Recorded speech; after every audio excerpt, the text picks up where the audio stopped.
Child. Hi, Ted Morrissey, talking about my new book, Aspiring Child, a Biography of Mary W. Shelley in Sonnets, just out January 1st, 2026.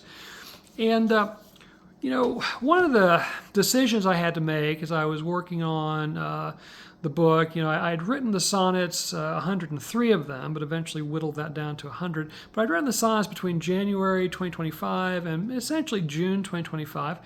I spent the next several months organizing the sonnets, revising them, deciding, which ones to include, which not to include, the order of the sonnets, etc. And one of the other things I was thinking about was, should I provide a glossary? Because there are a lot of references in the sonnets to people, to books, to places that may not be readily knowable to the average reader.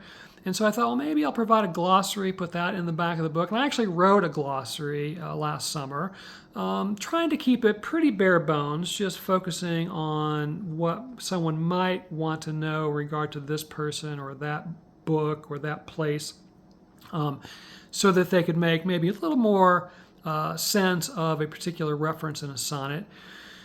But I decided not to include the glossary. I decided not to include it for a couple of reasons. One is I didn't want to clutter up the sonnets with a bunch of footnotes or endnotes or things like that. Plus, I didn't really want to encourage people to, constantly be flipping between the sonnets and the glossary and back and so forth and so on. But also, I was starting to send them out pretty early in the process, and they started getting picked up pretty early in the process. So they started appearing in several small journals and anthologies throughout the summer and into the fall. And I didn't provide any gloss with the poems I was sending out to these editors.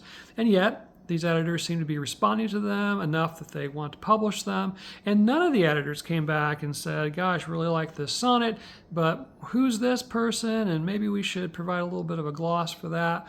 And so that also encouraged me to think, maybe the sonnets don't need any kind of gloss. Obviously, anyone who's reading this, if they really want to, they can easily go to Wikipedia or something and get a little background information.